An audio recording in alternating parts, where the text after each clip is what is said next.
Right, okay. Hello again. Hello, everyone. Welcome to this evening's Arboriculture Association Wednesday webinar. My name's John Parker, Chief Exec at the Association and your chair for this event. Please do say hello in the chat. Several of you already are, as ever. I can't look at it now, unfortunately, because I'm looking at this. But anyway, so say hello in the chat. Let us know where you're watching from. If you've got any questions this evening, please use the Q&A button provided. You may have noticed a new holding screen just now when you join the webinar. That features the Stihl logo, and that is because Stihl have agreed to sponsor this webinar series. So thank you very much to Stihl. Please don't worry out there, fans. We haven't sold out. I'm not going to start appearing dressed entirely in chainsaw clothing and all that sort of thing. This is just a good way for us to cover the costs of putting the webinars on, the Zoom package, all that kind of stuff, without having to charge anyone for them, which is good news for us as a charity, which of course we are. So basically it means the beginning and the end, I will acknowledge the fact that the webinars are sponsored, and that's it. So there we go, nothing to fear. Next week, we will be considering tree selection for climate resilience with Henrik Scherman and Eric Anderson off the telly. And the following week, December the 20th, is Clive Mayhew with a very interesting presentation about woodlands at war, the legacy of the world wars on Britain's woodlands. And you can register absolutely free for both of those webinars and many future webinars right now, this minute, using the link that will appear in the chat. This evening, however, I'm very excited, and it's my very great pleasure to welcome Julian Hight for his talk about Britain's ancient forest legacy and lore. Julian, welcome. Over to you. Thank you very much. Right, let me do the technical bit. There we go. Good evening, and thanks for having me, John. Brilliant. Can you see that image? Is that good? Yeah, we're all good.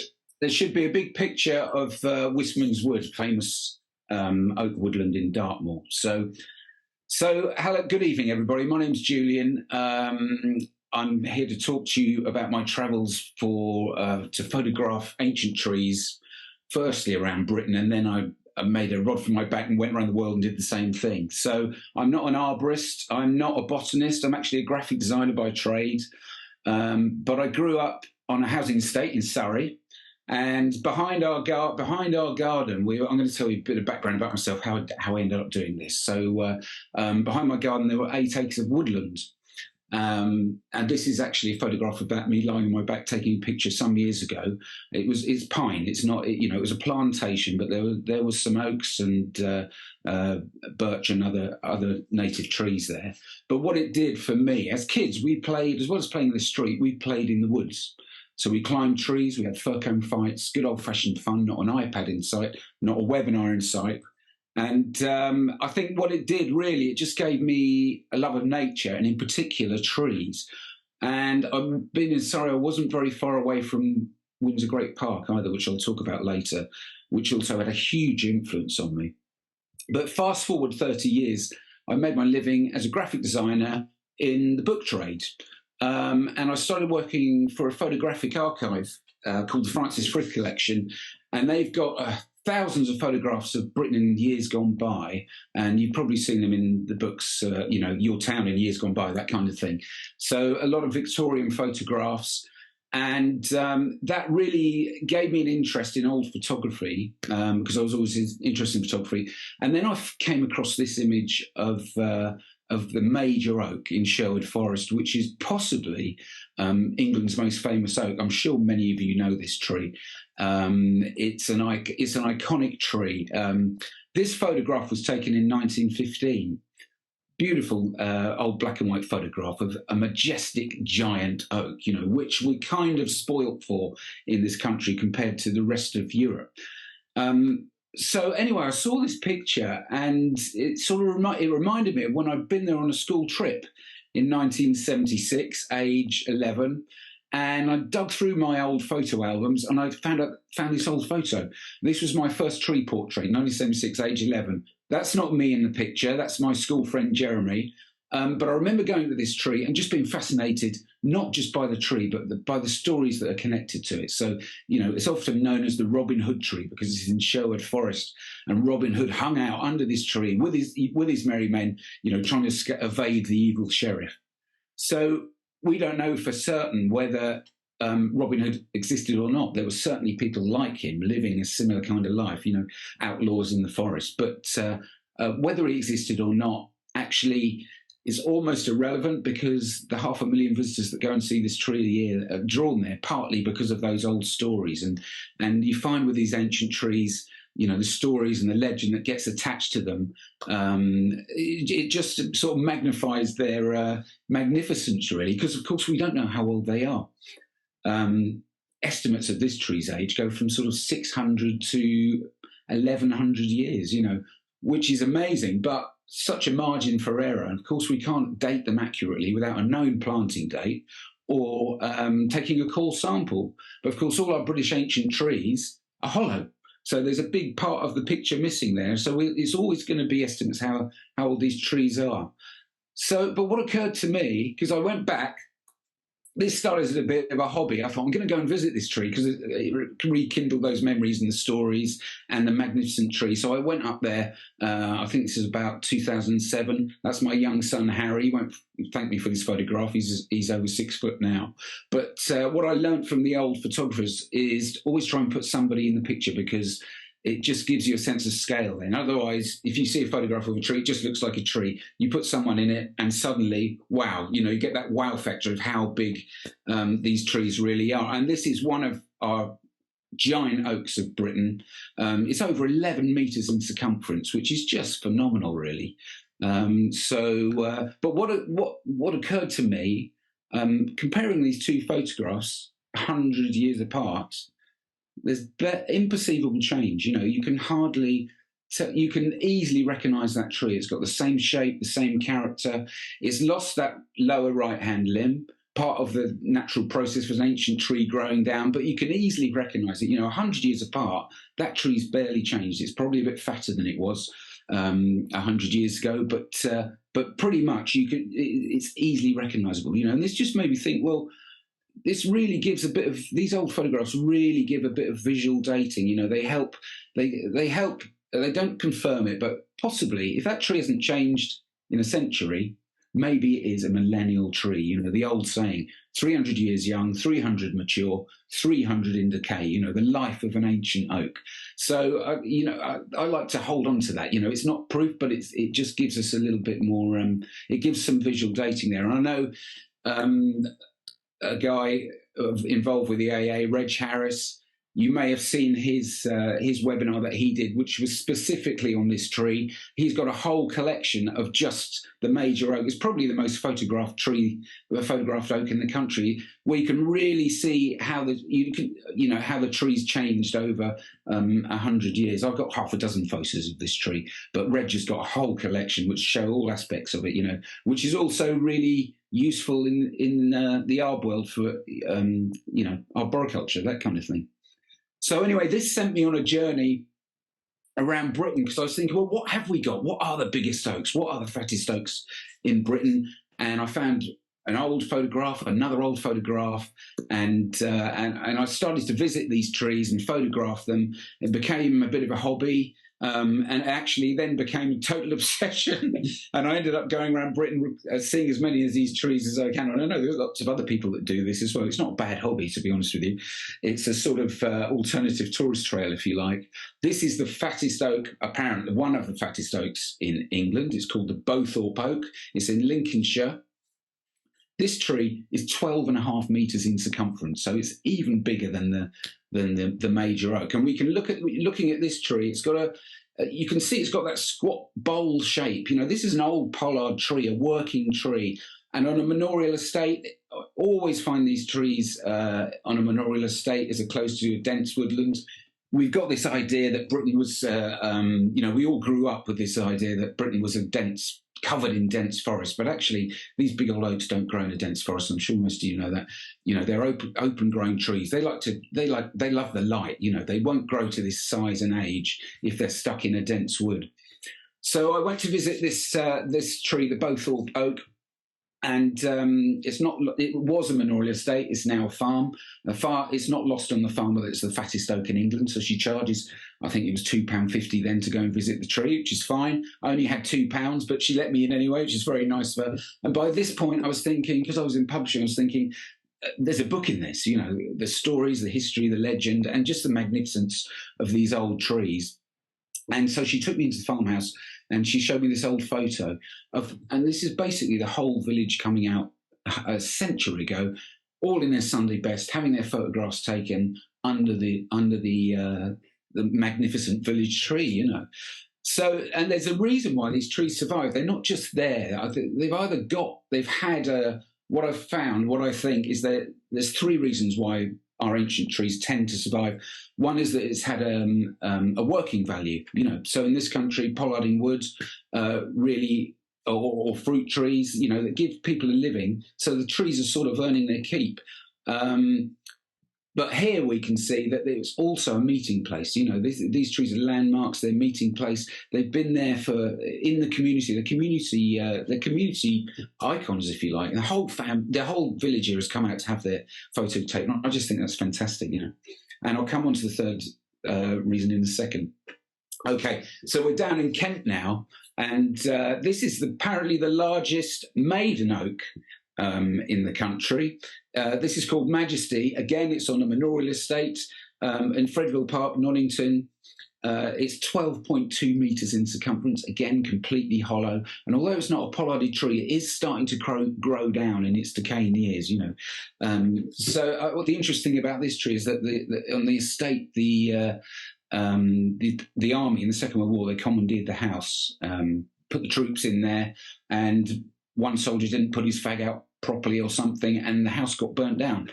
So the tree is still there. The mansion's long gone. There's nothing there. So this tree, the owners now live in a smaller house down the road, but this tree's outlived all of them, and it's thought to be 500-600 years old, but actually its first mention was 500 years ago, and it was already known as the King of Fredville. So we could be looking at another millennial oak here, but we'll never know. These are all estimates.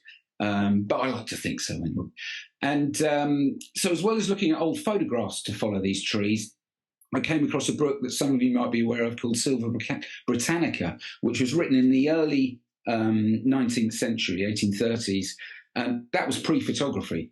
So it was illustrated with these beautiful engravings. And this is the same tree around 1834. This book was written by a guy called Jacob George Strutt, and he toured Britain writing about the ancient trees of Britain, and what it became I almost followed in his footsteps.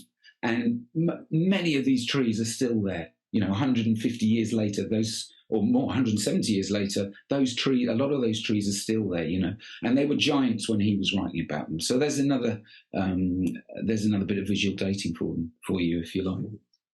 Oh yeah, I did want to mention the Fredville oak, 12.2 metres now, and Strutt made a measurement of it in 1834 at 8.5 metres. So it's grown a fair bit in almost 200 years. It's grown another 4 metres. So there's another indicator of ageing and size.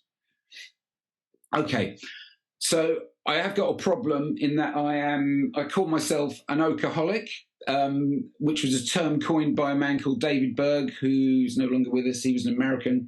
He worked in New York and loved trees. And he used to tell me he was an oakaholic, and we used to share photos of oaks. But so I could talk about them all day long. But I suppose I better mention some other trees, talking about Britain's ancient forests and ancient trees. So another of Jacob George Strutt's pictures here on the top right, another one of his engravings, this time coloured. And these were printed in black and white, obviously, but it was somebody's job to hand colour these engravings. So if you're lucky enough to buy a coloured one, you've basically got an individual piece of art, because no two would be the same, I think they're just fantastic, really. And looking at his image, Strutt's image of the tree there, top right, which is the Fortingall yew in Scotland, in Perthshire, and it was often been thought to be one of the oldest yews in Britain, the oldest yew, maybe. There's some debate about that now, but it is a classic ancient yew. And you can see that the tree's hollowed out in his illustration there. Not only is it hollowed out, it's fragmented. So the tree's almost starting to walk. If allowed, it would layer and be a walking tree, if you like. So he's put those people inside to show the size of it. At that point, when it's recognisable that it was one tree, it was 52 foot in circumference, which is just an immense size, really, for a yew tree. The black and white photo below, that was taken in about 1906, and you can see there that they actually built a stone wall around the tree in Victorian times to protect it, because people were taking souvenirs of the tree, the oldest tree in Europe, and bit by bit it was being lost. And you can see the more recent photograph on the left, it's just fragments of a tree. So it was probably the right thing to do to sustain it. So there we go, the 14-gal yew. And there's some magnificent yews. I should go back and say the ancient oaks of Britain, I think we've got, according to the ancient tree inventory, we've got around 120 oaks over 9 metres in circumference, which doesn't sound a lot, but it's actually more than Northern Europe put together, ancient English oaks, So, and there are also around, and most of those are on memorial estates. The yew trees, there's a similar number over 9 metres. Obviously, they take even longer to grow to that age because they are our longest lived tree. There are about 100, and most of those are in churchyards, not all of them. But so we've got the manorial estates where ancient oaks tend to survive. Of course, we do get them in village greens and the occasional one in a more open woodland, forest, etc. And the same with yews. There are very few yews outside of the churchyards now, where I think there was probably once a lot more groves of those. This is another strut illustration, and this is the Ankerwick yew, which is at Runnymede. And the story connected to this tree, obviously, here it is now, is that it was supposedly where Magna Carta was signed, so it's a real historic tree. And that was in 1215 when King John signed Magna Carta. This tree was probably already an ancient tree then. It just sort of puts in perspective, the age of these beautiful old trees, fantastic. And it's right next to an old priory, which is now a ruin, which is likely the place where they would have signed Magna Carta, not in a floodplain in the field the other side of the river, which is generally held to be where it was, because obviously the barons were the ones, the religious people were the ones getting the barons and the king together to do it, So more recently, this is the Defynog yew in Wales. This tree is 10 metres in circumference, but actually this is only part of the story. So we saw the 14-gal yew earlier on. This tree is dual stems, and through DNA testing they found that it was the same. They think it's the same tree. So basically, this tree is fragmented and walks. An ancient yew in an ancient yew site, older than the church that's built next to it. Probably an old pagan site. And there are estimates of this age up to 5,000 years. We'll probably never know that for certain, but there are several contenders in Wales and elsewhere that sort of rival the 14-gal yew for these incredible old ancient trees. Okay, so I'm coming back to, I'm here to talk about forest, aren't I? So there's a little bit of background on some ancient trees. Another engraving here, which I love, this is an engraving of Windsor Forest, Windsor Great Park. It's called Working the Wood. So what we're looking at here, I touched briefly earlier on this closed canopy forest that where a squirrel could run from John O'Groats to Land's End. There's the similar story in Ireland as well, without touching the ground, But actually, we think now, a lot of people think that it was much more open landscape. This kind of landscape where you've got these big trees, lots of dead wood on the ground, great for habitat. And this is Windsor Forest, now Windsor Great Park, where people are actually working the wood. So now we might go there for leisure in the Windsor Great Park. 150 years ago, they were still working the wood, and do as well, of course, in parts.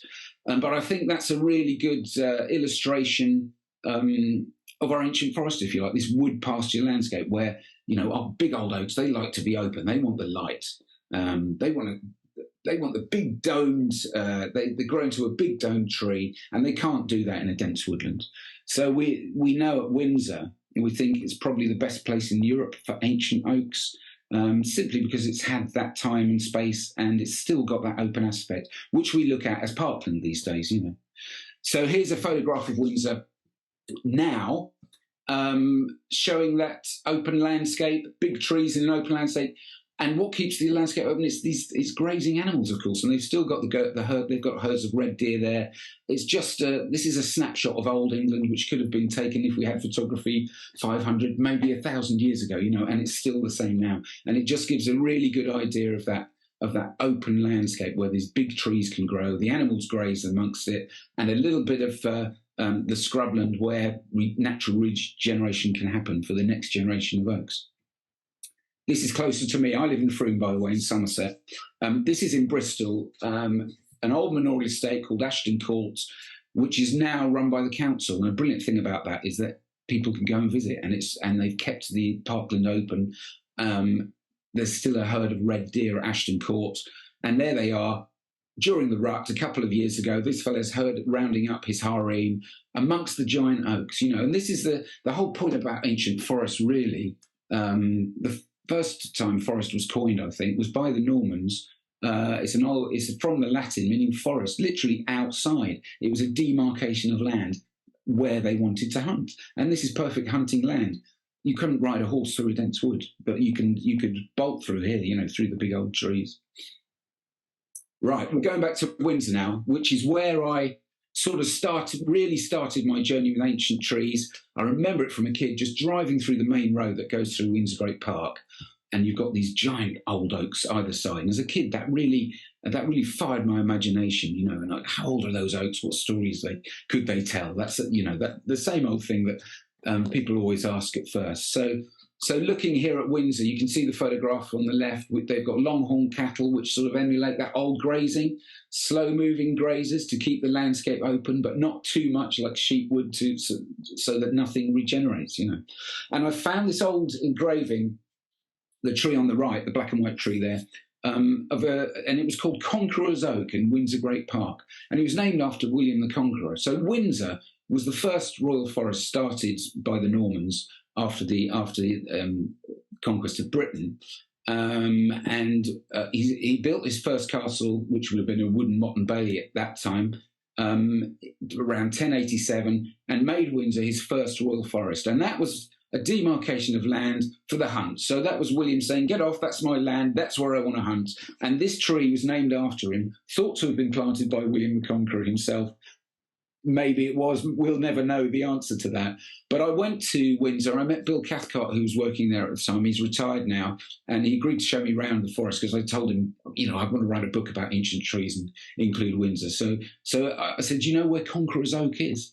And he took me to Forest Gate, which is actually one of those old trees on the main road, and showed me this tree. 9.5 meters in circumference, this tree. It's propped now, beautiful old oak. But I looked at it and I thought, well, that doesn't look much like the tree in the picture. You know, is it really Conqueror's Oak? It's a whole different shape, you know. And Bill said, oh no, that's not it. And he took me deeper into the forest, and there was the remains of Conqueror's Oak in a dense wood. It's been long dead. I think the last leaf was getting on for 70 years ago, but 70 years later, it's still there as a massive hulk, you know, providing habitat for wildlife that some of which is found nowhere else. You know, that the amazing thing about oaks to me is just their capacity for wildlife. So they give more life than any other native tree in Britain, in this country. I know some of you possibly from outside Britain, but in Britain, oak supports more wildlife than any other tree, which is why I think it's so important. And that whole thing about 300 years young, 300 mature, 300 in decay, that last period, the decaying period, is when all the little nooks and crannies and hollows form. That's when it hosts all the beetles and the invertebrates and the moss and like. This tree's still covered in moss and lichen, and it's full of invertebrates, you know, some of which live nowhere else except in the decaying wood of ancient oak, which is why it's so important to leave that dead wood habitat in. So there we have Conqueror's Oak. It's still there, and we knew it was Conqueror's Oak because on the early OS maps, Ordnance Survey maps, they marked in such detail where trees were, and this tree was marked with the name Conqueror's Oak in this place. And you can see the park pale, that declining old fence behind it. That was the park pale to keep the deer in, at the time. There's a ditch and bank there as well, which they also used. So it's magic, really. So we're going to talk a little bit about forest itself now, and our Britain's native trees, which is, again, they're debatable. In fact, most things about trees seem to be debatable, I find, going to ancient tree forum meetings. There's so much we don't know about them. And I just think of myself as a layman who loves trees, and it's the heritage and the history, the aspect that I'm really coming from. But I suppose looking at the Woodland Trust website, they'll tell you that there were 44 native trees of Britain. That's what they list. So where do you call a tree a shrub or a tree, etc.? It's again debatable. But let's say there are 44 trees that came across to Britain before we were cut off about 6,000 years ago by the rising waters, which formed the channel and cut us off from the rest of Europe. The trees that have come from Europe before that period, as the ice melted, left us with our native trees. So, and actually, Ted Green, if we to believe Ted Green, and I do, we could say there's 45 species, because sycamore, which doesn't leave a pollen sample, over time to record over thousands of years. The Celtic maple, we called it. Why wouldn't that be a native tree? It could well be, So what other ways can we look, apart from the pollen records of finding what was here thousands of years ago, before we had any other records, and none of us were here, of course. There are other ways of looking at what trees were here. And I got drawn to the west coast of Wales a few years ago. In fact, just before lockdown it was. I think this was May 2019. There were some floods there were some storms in Cardigan Bay, and it churned up the seabed. And this is a photograph of the beach at Cardigan Bay, a little town called Borth, seaside town. And what we're looking at here are tree stumps. But the amazing thing about these tree stumps is their age. These tree stumps are 5,000 years old. They've been carbon dated by a student who did his thesis for his PhD there. So he took little samples from all these trees. There's 2.5 miles of trees which stretch along the beach here, and you can only see them at low tide. And you get about an hour to view these trees, and then they're covered up by the water again. And I think at the moment, if you went, you might not even see them because the sands shift. But whenever there's a storm, sometimes they get revealed again. It's well worth going to have a trip to see these.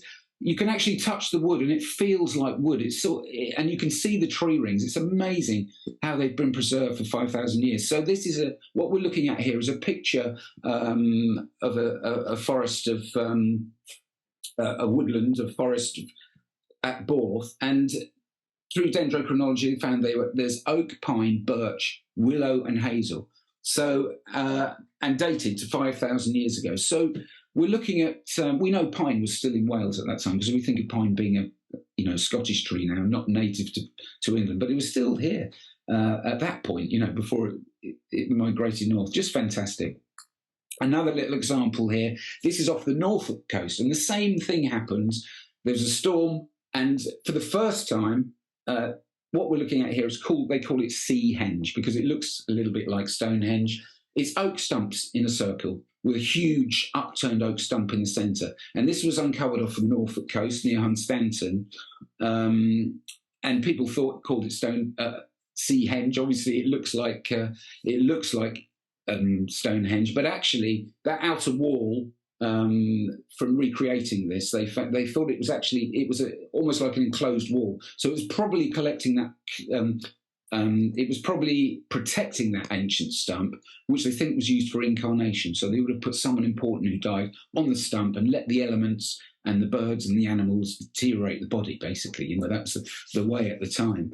So using dendrochronology again, and I thought this was quite fantastic, is that they found that 15 to 20 oaks were taken from a local mixed woodland in the spring of 2049 BC. That's how they dated it.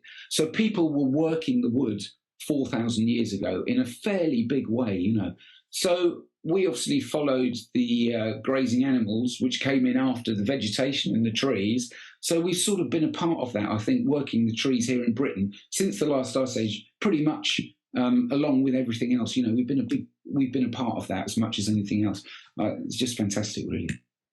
So, okay, ancient forests. By medieval times, this is, the Saxons had royal forests, but when the Normans came in, they really went for it and made the forest laws much more impenetrable, if you like, and some pretty harsh penalties for hunting, taking forward, all the things that local people wanted to do with the forest.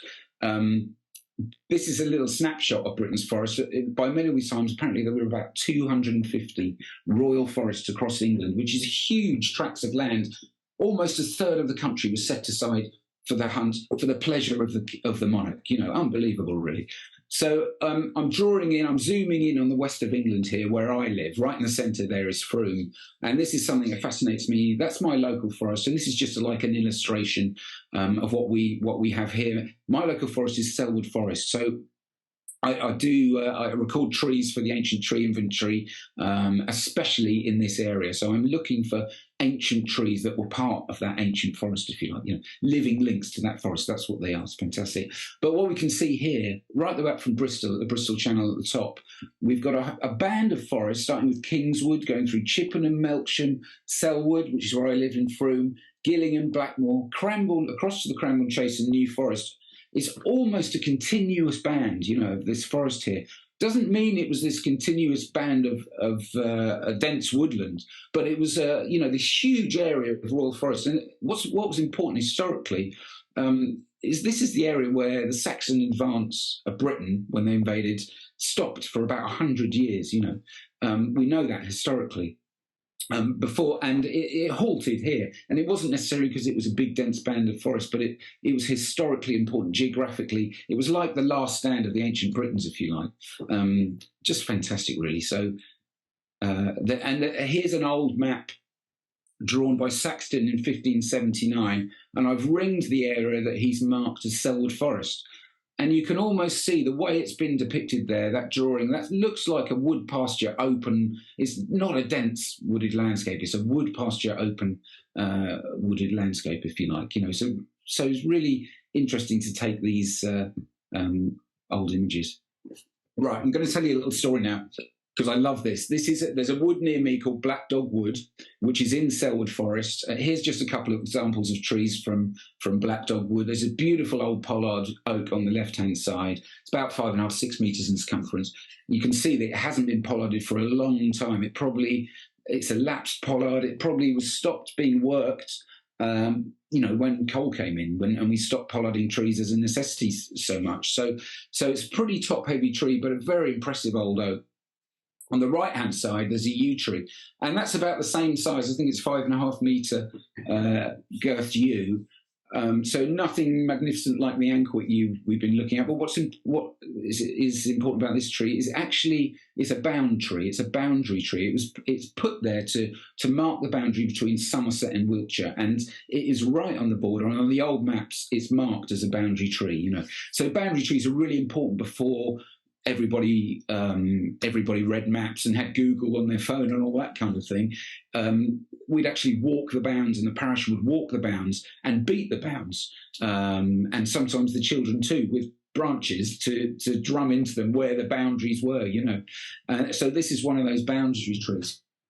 So anyway, Black Dog Wood, it's quite interesting. Why is it called Black Dog Wood? That's my little white dog in the corner there. Often comes with me to see trees. So there was a maiden that lived in Black Dog Wood, and this is a story about her. And what's interesting about this to me is that it's how local people view their surroundings and view where they live. You know, that's whether it's true or not. These stories are really important from a local perspective. So the maiden lived on the edge of Black Dog Wood, and apparently she had two suitors that both wanted her hand in marriage. She couldn't decide which one she wanted, so the gentlemen themselves in the 19th century, the way of the time, decided to sort it out by duel. So they went to Black Dog Woods with muskets, did the 40 paces thing, turned around, bang, shot each other. One of the men shot the other one dead. The man who he'd shot had a black dog, which then mauled the guy who'd shot him to death. So both men dead. And the maiden distraught, obviously, having lost her 2 suitors, committed suicide. And I'm sorry to bring you down on a Wednesday night, but it just fascinates me that that's apparently the black dog now roams the wood at night. So that's where the wood got its name from, which I just think is fantastic. Is it true? I don't know. But there is a crossroads on the edge of Black Dog Wood, and it's called Dead Maid's Cross. And they did used to bury suicide victims away from the churchyard. They bury them at crossroads. So maybe there's a bit of truth in that. Maybe there isn't. Either way, it's a great story, and locally, that's how people think of the name, including myself. It's just wonderful, I think, really. Okay, so in the middle of Selwood Forest, the interesting thing, although the forest had bounds, and you weren't allowed to hunt, graze your animals, take firewood without permission, there were some people who were allowed, who were exempt from those harsh forest laws. And obviously a lot of those people who were exempt were monasteries, because obviously the Christian religion was very powerful in those days. So this is a tree in a village called Witham Friary, which is not far from Frome. And I love this old oak. It's an old pollarded oak. It's about 6.5 metres in circumference, completely hollow. It's grown down as well. It's a beautiful old tree. But what's interesting about this tree is it's within Witham Friary. It was named after the friary, one of the first Carthusian friaries that was built. And it had its own bounds, although it sat within the forest, had its own bounds around it that exempted it from forest law. So it could cut down its own firewood, keep its own wood. Of course, when Henry VIII dissolved the monasteries, that friary was lost. There's nothing there now. You can see a few mounds in the ground. All the rock was probably taken to build local houses. So nothing remains of this priory. But this tree, which was in its grounds, is still there. And I like to think, I call it Friar's Oak, because I like to think that this was possibly worked by the friars, all that time ago. It's like a living link to that history. It's fantastic, really. Okay, so other little things that survive. I mean, all these forest laws that were commonplace all around the country. Most of them are gone, and there were some exemptions. So you could get permission to collect firewood or graze your animals, that kind of thing. It does survive in certain places. So there's a small forest near Salisbury called Grovely Forest. It was one of the smaller royal forests. And in 1603, the people in Great Wishwood, which is the local village nearby, were granted rights to graze their animals, collect firewood, that kind of thing. So, but in order to do this, they had to assert their forest rights every year, and they had to go to Salisbury Cathedral to do that, to the bishop. If they didn't assert their forest rights, they'd lose them. So every year they did that. They still do that to this day. So on Oak Apple Day, which is May the 29th, the day that Charles II was brought back to the throne, and then via an oak tree, obviously the oak tree that he hid in to escape, that's the day that they assert their rights. And what happens is a rough band wakes the village at dawn, bashing pans and any old thing to wake everybody up, a rough band they call them, and people wake up and they walk up. It's about a mile up to Grovely Wood, up the hill, and they go up to Grovely Hill and they pick a sprig of oak, sprigs of oak to decorate their houses, and they wear oak apples. And then they all go and meet at the pub, the Royal Oak, for breakfast. I joined them there one year before they head off to Salisbury Cathedral for midday to go and assert their forest rights to the bishop. And this photograph we can see here is some of the women dancing with their oak apparel. It's a bit like Morris dancing, if you like, but it's very specific to oak. And they do a little dance and sing a song outside the cathedral before they go in and assert their rights. And hopefully this little bit of technology is going to work. This shows a little bit of the dance and them asserting their rights. I'll let this speak for itself. If you could give me a thumbs up that you can hear this, John, that would be great.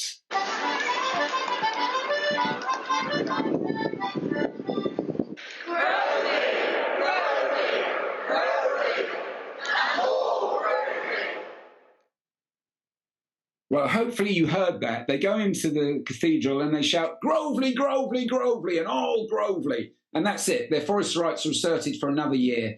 But they don't actually collect firewood or graze their animals there anymore. They just like to walk their dogs. So that's how things have changed now. But, these kind of little traditions, this would have been going on all over the country at some point. And now there's just a few little aspects of it that are surviving places like Grovely, which I think is great.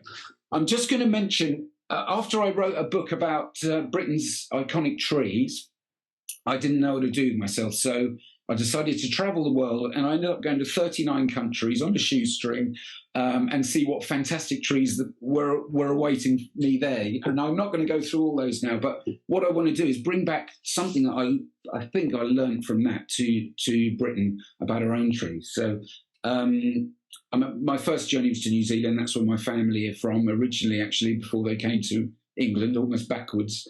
So I went to New Zealand, saw the amazing karri trees. But my last trip was to Japan, and I wanted to go and see the cherry blossom in spring. And I sort of got there a bit late. And as this tree depicts, it's sort of past its sell-by date, really, as far as the cherry blossom goes, which is so important to Japanese people. It's like that fleeting beauty that doesn't last. The Japanese have hanami in the park where they drink sake and have picnics, and for a couple of weeks it's just a really celebrated thing. It's something quite beautiful. So I got to Kyoto. This tree's called the Weeping Night cherry tree, which is a beautiful tree, but I missed it. So I thought, actually, I'm just going to tell a story about the thing about trees in the third reason ancient trees survive is the religious aspect, obviously. And we've got our yew trees in churchyards, which is where they survive for us. But in Japan, most of the ancient trees I saw there, they survive because they're not just religious in religious places. Half the time they actually are the shrine, because they still have the Shinto religion there, which is a pagan religion, if you like. So I went to see one tree, which was a camphor tree, and it was 10 meters in circumference, like our giant oaks, thought to be 2,000 years old. Again, it's estimates. They hollow out like our trees. And it's a village called Atami. And people queue up to the tree. The tree is the shrine, because the Japanese, the Shinto religion holds that the kami, or the spirit, the god, if you like, is in the tree. It can also be in a waterfall or a rock formation or something, a bit. And that takes me back to our old pagan religion, the Druids in the trees. We probably had a similar belief system, I think, a lot pre-Christian, if you like. So I queued up at this tree.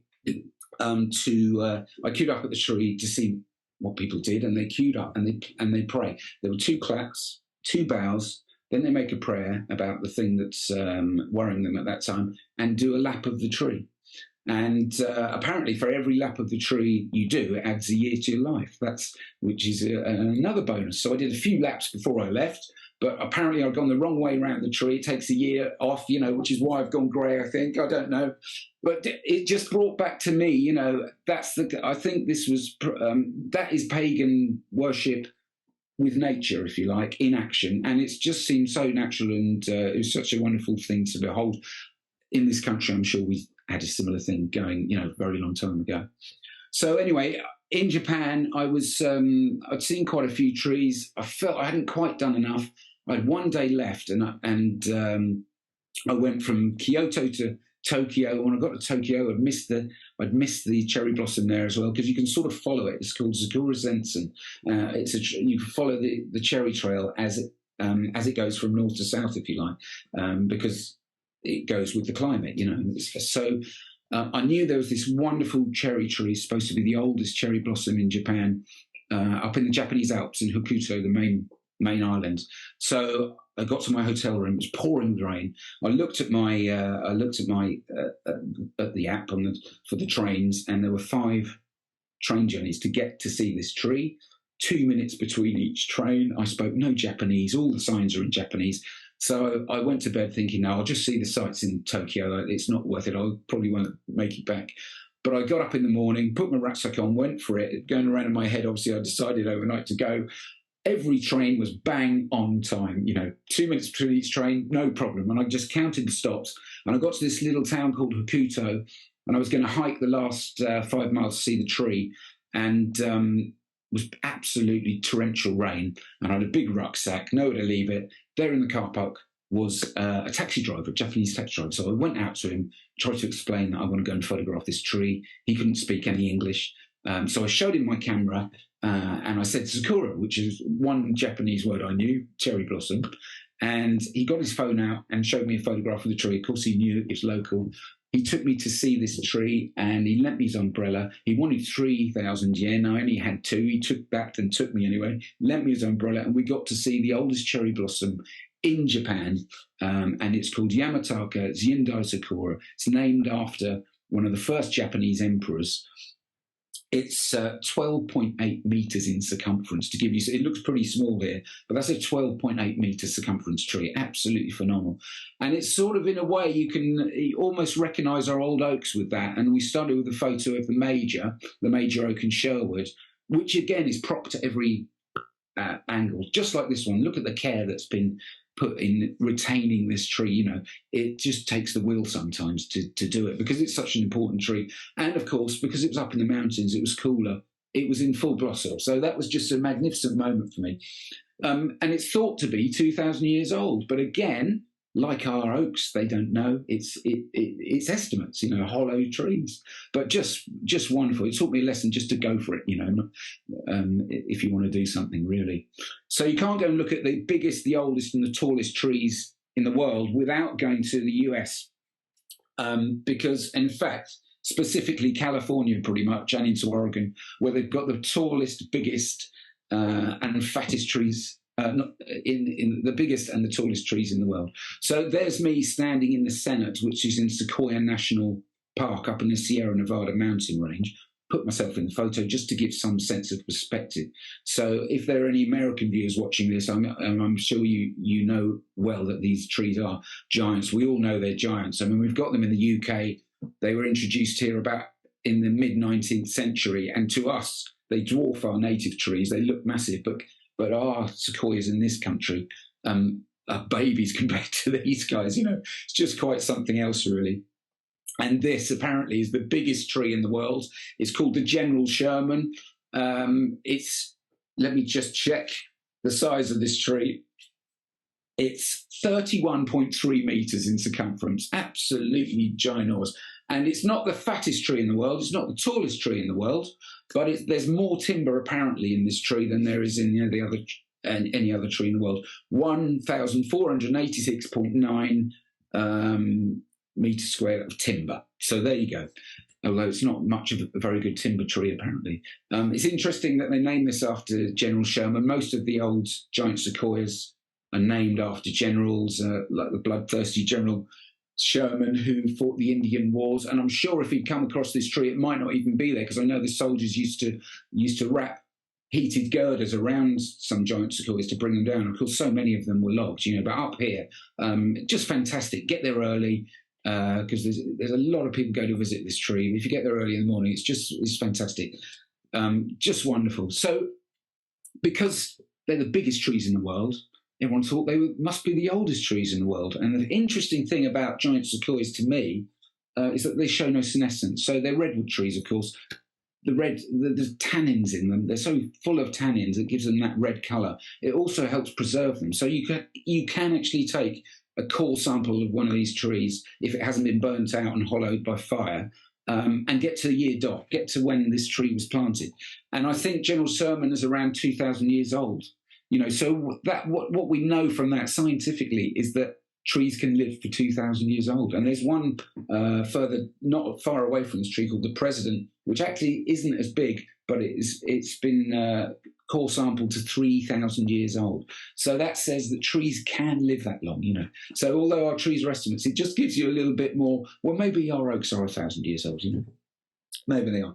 So the next mountain range along from the Sierra Nevada, which runs north to south in California, is called the White Mountains. And you can see one range from the other. They're not really that very far apart. But the climate is very different here. all the moisture's been taken by the first mountain range that comes in. And you get to the White Mountains, and they are white, literally. I mean, it's just rock. You can look at this; it looks like it's parched, And these trees grow on the top of this mountain called bristlecone pines. It's the ancient bristlecone pine forest. There's very few of this left. 12,500 feet up in the mountain, so it's very dry air. It's really difficult to breathe up there. And apparently, they only grow for around 3 months of the year because they're covered in snow throughout the winter mainly. So they've got a very low metabolism. And there was a man called Schulman, who was a dendrochronologist, and he had an idea that these trees were pretty old as well. So he took his increment borer up there and thought he'd bore some of these trees. And he found that, like the giant sequoias, they show no senescence. So these trees look half dead. They might be surviving just through one strip of bark that's sustaining that tree. And he found he could get to the core and get to year naught on some of these trees, and he found a tree to be 4,500 years old. And that's scientifically proven, by counting yearly growth rings, basically. So dendrochronology. So we know that a tree can live for 4,500 years. It's just amazing.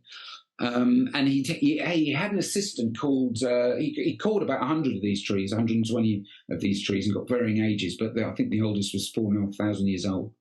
One of his students at the university was also helping him core these trees, and apparently he got his increment borer stuck. So he called the forestry service to come and help him out, and they cut the tree down to give him his increment borer back. And that tree those rings were counted, and he'd cut down a 4,900-year-old tree, the oldest known tree in the world. I mean, are they the oldest trees in the world? Some people say that some of the olives are the oldest, and they may well be, but we can't get the definitive aging on that. But bristlecone pines we can. So, of course, I don't think Don Curry ever lived that down, obviously, but and to be fair, they didn't know at the time either. But we know that trees can live for almost 5,000 years. That is a scientifically proven thing. So bringing that back to the UK, somewhere in this grove, Methuselah Grove, is a tree that's 4,800 years old, which is the oldest surviving one. So we don't know which one it is. It's kept a secret, but that's probably just for the better. And to be honest, when you're there, it doesn't really matter. It's just the most amazing place to be. And they're at the top of the mountain. They've sort of got nowhere else left to go. So prehistorically, remnants have been found lower down the mountain, but with climate change, they've really got nowhere else to go. So this is the last bastion of that, if you like. Okay, so we're back in Britain now, and I want to show you this tree because this is another 10-metre girthed oak, manorial estate again. It's called Wyndham's Oak. It's named after Sir Judge Wyndham, who's Justice of the Peace for Charles II, who owned the manor, and apparently used to sit in this tree and smoke his pipe and decide he was going to hang in the morning, And it was a hanging tree in the Civil War. There were a couple of soldiers that were supposed to have been hung from this tree. It's clinging on. It's a beautiful ancient tree. What I love about the tree is the way that it's grown down and it's rounded itself. So in its older age, this term that Ted Green came up with, a tree that grows down, that 300 years in decay. I was visiting this tree to photograph it, and the farmer asked me what I was doing on his land, which was fair comment. I told him I was writing a book about ancient trees, and he took me into his farmhouse, and he showed me this beautiful old painting from 1850 by a man named J.G. Sergi, who every time I do a talk, I ask if anybody knows who J.G. Sergi is, and I've yet to find anyone who does. But I love this painting. It's absolutely beautiful. It's a snapshot of this tree 170 years ago. And you can see what I was just saying about the tree rounding itself and growing down. This really shows that in the process. So it's got this huge long branch coming out of one side. It probably had the same the other side, and into a big dome above. And so you're seeing in action that tree growing down, So I took the same angle of photograph at night of this tree to get the shape of this tree. And this is there you go, without the branch. The farmer had told me that he'd seen it in his lifetime. It was still there, and it had dropped and dropped and dropped until in the 80s it eventually fell. And that's the tree rounding itself into this shape. And there you have the same tree 170 years apart, same shape, recognisable, growing down into its old age into this beautiful rounded tree, and there it is. So the other thing about this tree is it actually marks the boundary, or supposedly marks the boundary, of Selwood Forest, where I live, and the forest below, Gillingham Forest. So this was also a bound tree, a marker tree, well known to the people. This tree may have been there for millennia. Just fantastic. And I know last thing about this tree, the farmer told me he'd lost one of his cows for 2 days. He couldn't find it anywhere, and then it was inside the tree. It had gone in there, and it got stuck with its horns, and it couldn't get out. That's how big this the hollow is in there. Amazing, really. Okay, so as well as photograph the trees and record them for the ancient tree inventory, I also collect the acorns. I just feel it's the most natural thing in the world to do. You pick up this tiny little nut, and then one day, not in your lifetime, but maybe in your grandkids, or even further on, it'll turn into something like this, a giant oak. Fantastic. This tree I call the Lion of Longleat. It's on the Longleat estate, which is my nearest big manorial estate. I've recorded about 500 trees there on the ancient tree inventory. We're looking at a glimpse from the past here. Sheep might not be the best for old trees, but what it does, it gives you a sense of scale there. This is an 8.5 metre girthed oak. It's completely hollow. I've seen bats and barn owls fly out of its hollow right past me, literally, and buzzards and ravens in the branches. I've watched a tree creeper who had its nest under a fold in the bark of this tree. And tree creepers, just little birds. This is its world, this tree. So they start at the bottom of the tree. They can only climb up. So they fly to the bottom, and then they spiral the tree like this, eating the bugs. And then they go back down and start again. And then he goes back into his little house. That bird didn't leave the tree in over an hour of me watching it. This tree is its world. It's a biodiversity hotspot. It's just magic, really. So here we are on the right-hand side with the Longleat estate planting a young Lion of Longleat. And I call it the Lion of Longleat because they've got a safari park there, and you can hear the lions roar from this tree. That's just beyond here. And I can tell you that little fence, the fence with keeping the lions in, suddenly looks not very strong and a bit rusty when they clock you, I'll tell you. So here we are planting. This was in 2017. I'm yet to go back to see how they're getting on. I followed it for a couple of years. Wasn't allowed in while we were all locked down with COVID, etc. So I'm going to go back, and hopefully they're coming on. But this is something that grew for me. I've got a really good council in the town where I live, Frome, very green, and I gave them 50 oaks basically to put in the ground. And this last year, we put 100 oaks in around Selwood. It's a sort of reviving Selwood forest. Here we are planting an oak with the kids from the local school, because obviously, hopefully they'll feel ownership of this tree, and they'll be able to say to their grandkids, I planted that oak. That's the sort of general idea. 35 metre spacing of these trees, open grown oaks, meeting places for the future, hopefully. And we're coming back to Windsor here. This is one of Windsor's amazing old oaks. It's called the Signing Oak. It's another 10 metre oak, 10 metre girthed oak. And through Ted, I managed to get some saplings, not necessarily from this tree, but grown in the Windsor Organic Nursery. And we planted one here on the right-hand side in Victoria Park in Frome, where I live, for the Queen's Platinum Jubilee. So that's a sort of another connection there, another story, another tree story, if you like, and a connection to Windsor. So locally, I was talking about the ancient tree inventory, and what they've got on there, they've got this great mapping where you can go back to the early OS maps. And I mentioned that earlier on about the Conqueror's Oak being marked on there. Well, you can go on there and you can see where trees are missing. They're really useful because they were so accurate. When I record trees for the ancient tree inventory, I go to put one on, it's marked there on the old maps. That's how accurate they were. Before they had Google and before they had GPS, it was chains and walking and sextants, that kind of thing.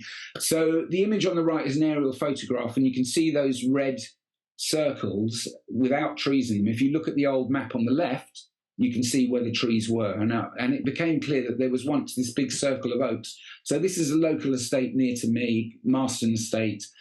So I grew trees, took acorns from her oaks, regrew them, and here we are replanting in those places. So it's sort of heritage oaks, and we're using these cactus guards, which hopefully will keep the grazers away, because they do graze sheep there. And there's the owner herself getting involved, putting an oak in. So I've mapped the 100 oaks on a Google map, Google mapping, so you can see that here. And what we've got the that orange line is the last perambulation, which was then marking out the bounds of Selwood Forest. But the idea that these forests were fixed, you can see from the yellow line, that was the former extent from earlier bounds marks of the forest. So it was a movable feast. You know, the king would sell, or the queen would sell bits of land off when they needed money, and they would take bits back if they were really keen on hunting. So if you zoom in on these maps, there we are, looking in at my town frame. You can see the trees in a little bit more detail. You can click on those icons. It'll bring up the tree. And that's just a little side project with Rive Selwood Forest that I've done. So I've got this oak here. I'm coming to an end now, John. Please getting worried. This is the first oak that I planted before I started working with councils and landowners, a little bit of guerrilla planting. And I planted this tree, I call it the bramble oak, because I planted it in the brambles. And it just gives protection. And this is this idea, you know, this open wood pasture wasn't all nice mowed lawns, of course. There were bits of scrub, bits of bramble. Thorn is the mother of the oak. The old saying says thorn is the mother of the oak. And in this case, it really is, because nobody knew this tree's there. It's now 10 years old, about 15 foot high, and this year it had his first acorn. So it's come round full circle again. And so that's my little side project apart from books. The other thing I do is I write music. I've been a musician. And for my latest book, Britain's Ancient Forest, I brought the two together, and I wrote some forest music by recording sounds in the forest through the seasons and weaving it into 4 pieces of ambient music, one of which I put to video here, which I'm going to show you, which is some of the animals I've met through the forest. It's not David Attenborough. I don't expect that. It's more Heath Robinson. But I'm just going to leave you with a little video. Hopefully this will work for you. And then perhaps we can have some questions afterwards. Thank you.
Brilliant, Julian. Thank you so much for that. Wonderful.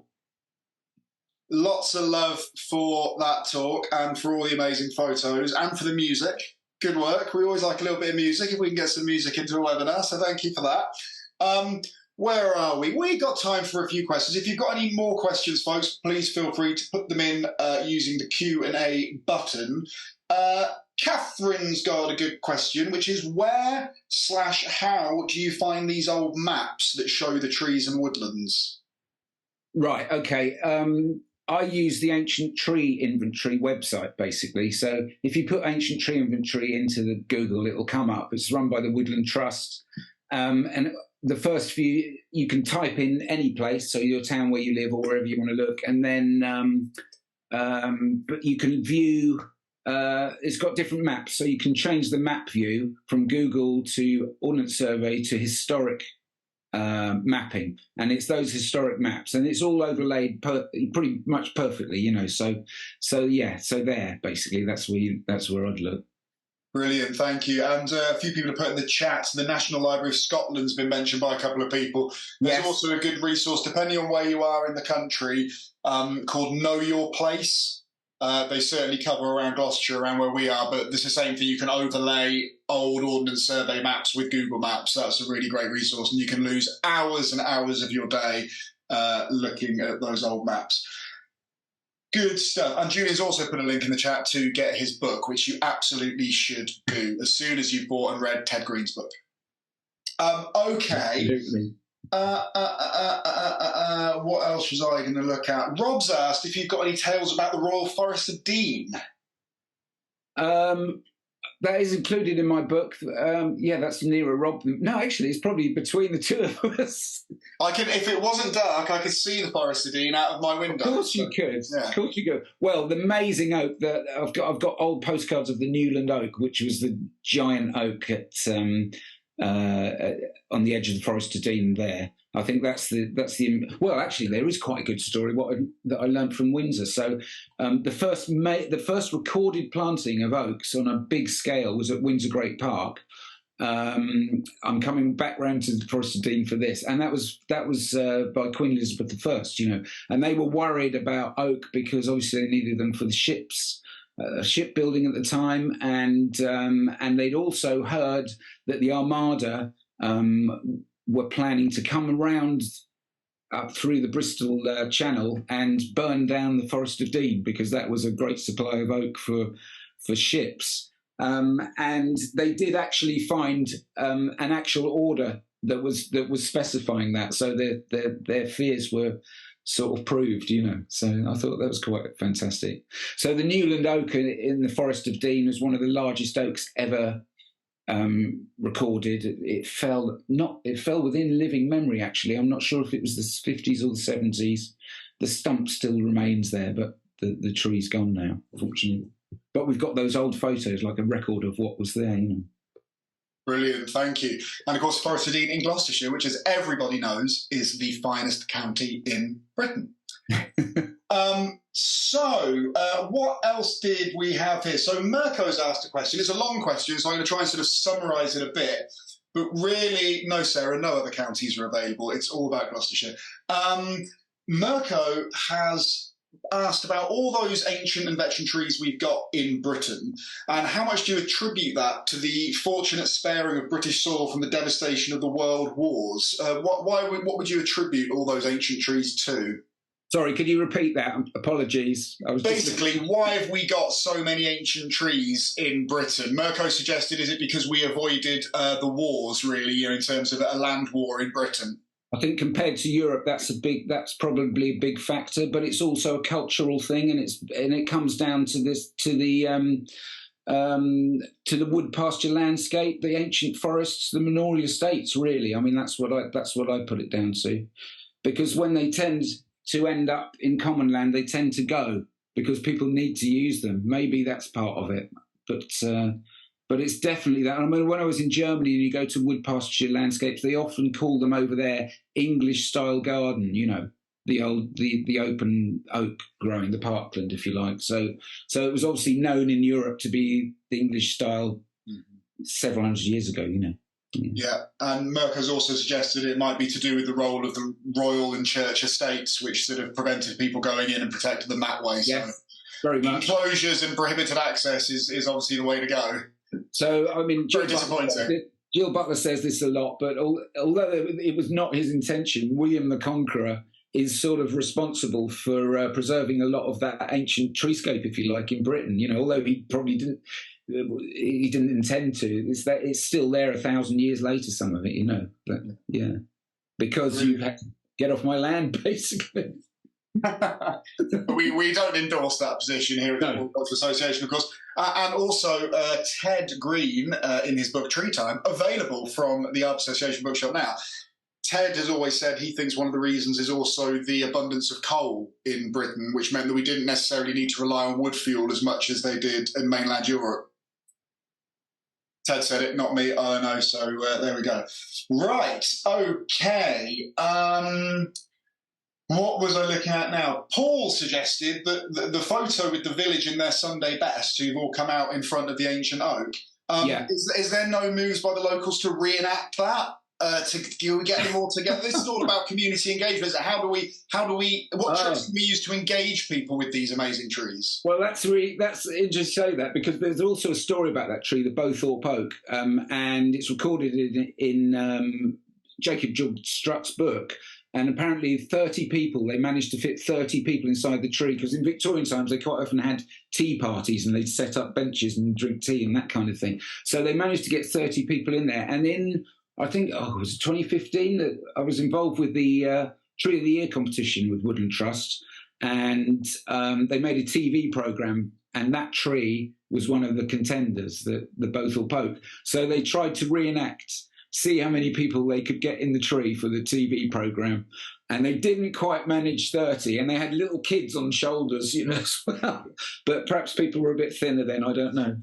So that's not quite there, but it's almost there.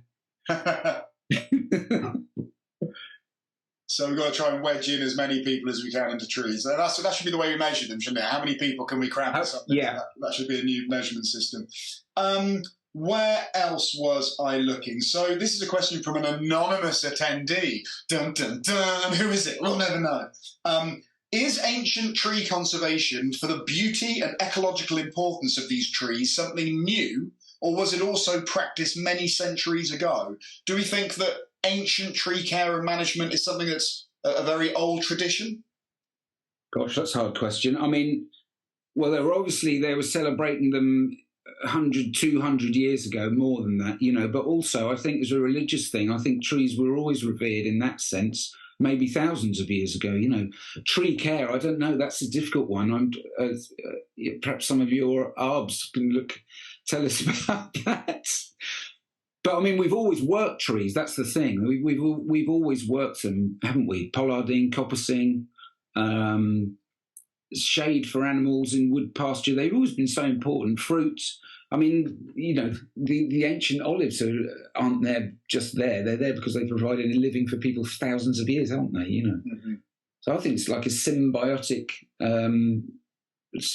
relationship, really. And they still do a lot of the old ways in Europe, don't they? You know, they don't use chainsaws to pollard a lot of these old trees. They're still doing it with axes, the old ways in some parts, aren't they? You know, so. Yeah, absolutely. Probably a very old tradition. We've got a couple of people who have asked about becoming a verifier for the ancient tree inventory and how you go about it. Nick's asked how that happens. And Adam, who's lucky enough to live in Gloucestershire, good work, Adam, good choice. Adam would like to register veteran trees in his area and is also wondering, how can you get involved with the ancient tree inventory? Well, anyone can record a tree on there.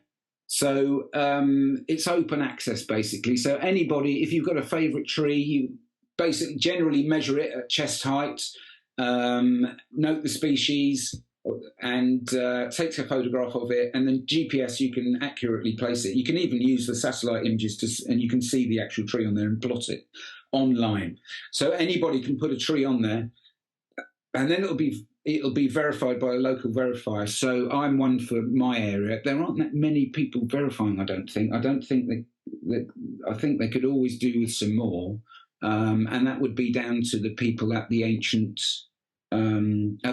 tree inventory.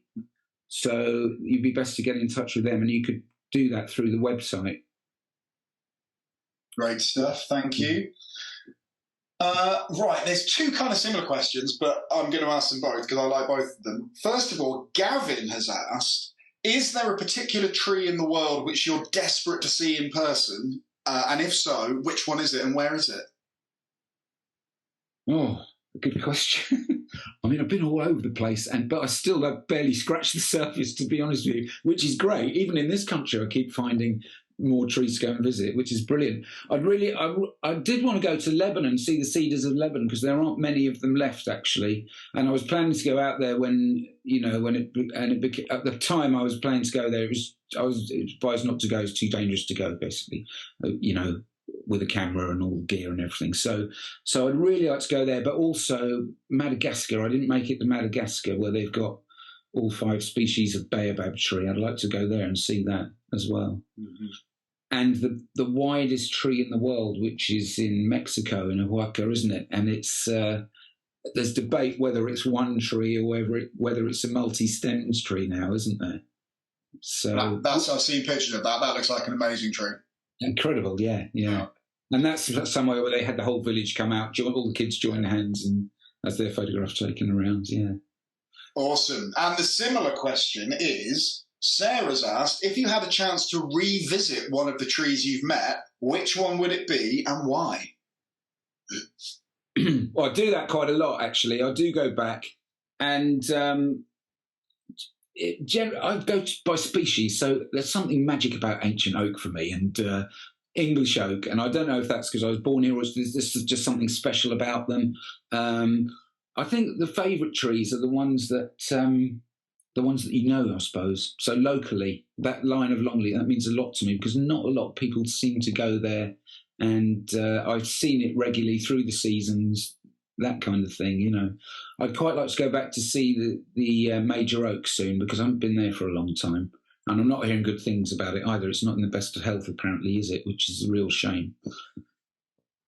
Yeah, I've heard it's not doing particularly well, actually. Yeah.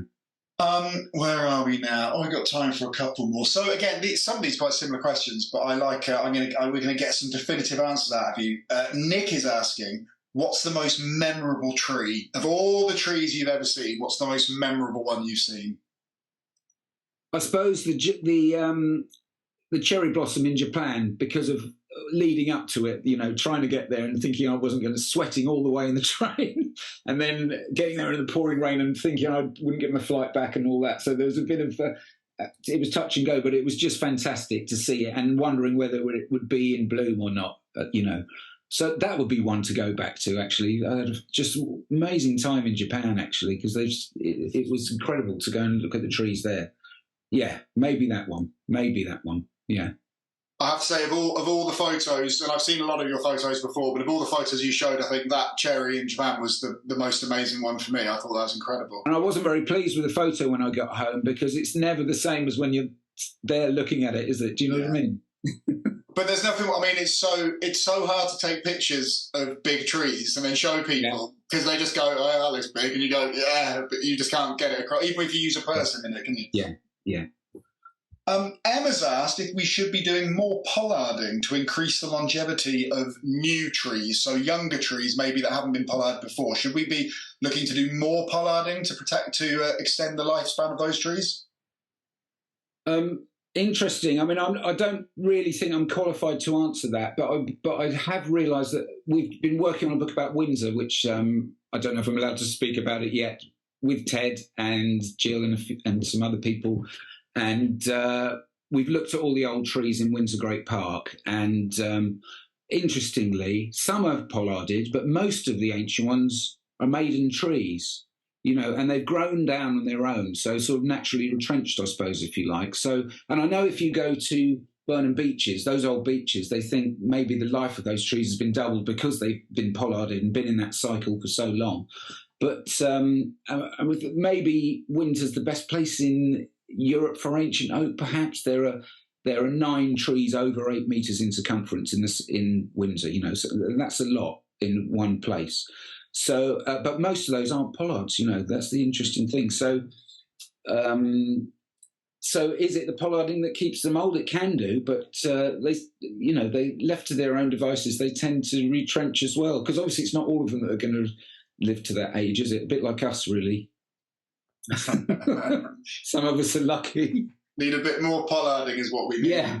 Ola has asked, Julian, have you ever seen any old trees in Poland? Have you been to Poland on your tree travels? I have been to Poland. I went to Gdansk and I travelled from there. So I went to an old estate, which was sort of in the English style, if you like. So, I forget. What I loved about Poland is that they name all their trees, with plaques.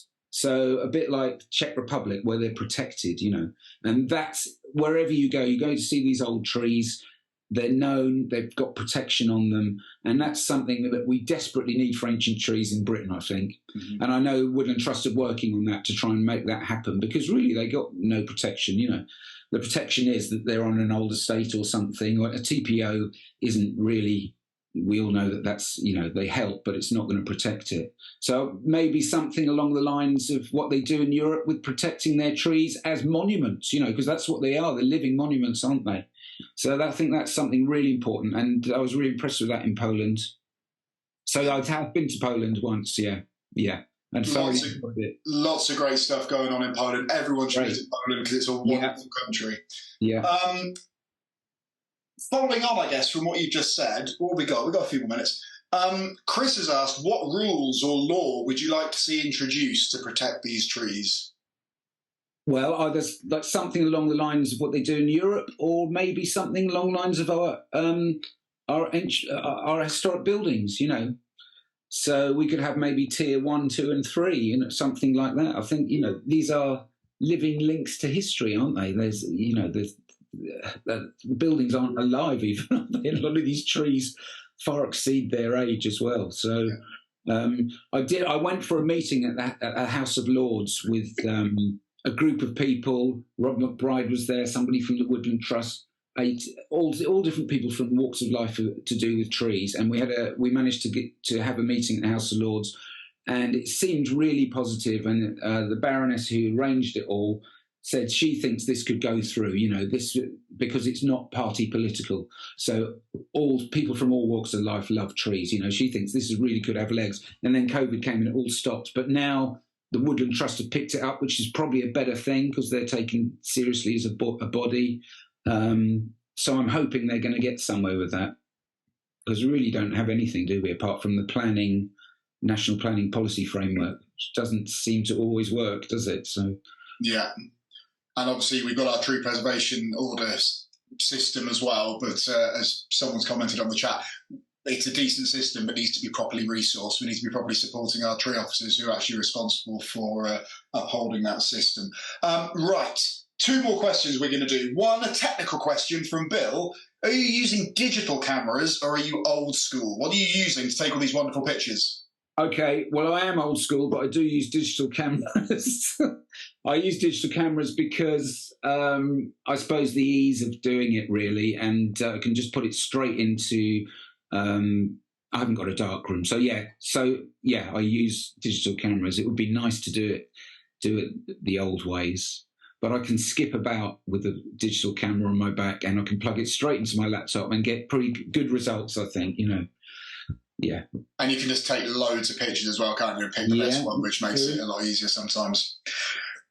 Someone has asked, thank you, Sarah, you got back to me. Someone's asked about CEU codes. If you signed up for them at registration, you'll be notified of the code. You'll get that sent automatically, I think. And if you signed up for a certificate, you will be sent a certificate as well. So we've got one more question Julian, the question is, I forgot to ask it last week of our speakers last week of Berglund and Eleanor, but I've remembered to ask you, Julian, what is your favourite tree-related book? Okay, I've got loads. I've got a whole library of tree books. I love them because I love books and I love trees. So as well as write them, I read them. I mean, the little simple one like The Man Who Planted Trees as a youngster, I thought that was fantastic. It's sort of inspiring. But really, I suppose I knew you were going to ask that question, and here it is. It's called The New Book of Trees. Can't see that, can you? Because it's only focused. There you go. It's done it. It's The New Book of You've Trees. Just got to attach it to your face and we can see it. Marcus Woodward. And it's a compendium, but it's the stories and fable. I picked it up in an antiquarian bookshop in my 20s. And I suppose it sparked what I do now, really, in a way, because it's the stories, it's the legends, you know. And I realise now that it's taken from a lot of other books. It only came out in the 1930s, so it's not that old. But it struck a chord with me that stuck with me, and probably was a big influence for the books that I'm doing. But also, you know, you have old favourites, a bit like music, things that stick with you for your life, you know, but then there's new stuff coming out all the time, and I've got to give this a plug because this is my current favourite book, and I was lucky enough to be involved with this, but it really is something different, and it's Ted's first book, way too late, but you know, not before time. It's his story of life with trees, basically. So I'm going to add that one for the time being. I mean, where could you buy this book? I have no idea. Try the Arbor Association. Maybe you could get Christmas cards, a Christmas jumper, and Ted's book in one beautiful bundle. Great choice. And sorry, the New Book of Trees was written by who? Sorry. The New Book of Trees, written by Marcus Woodward. It's a lovely old book.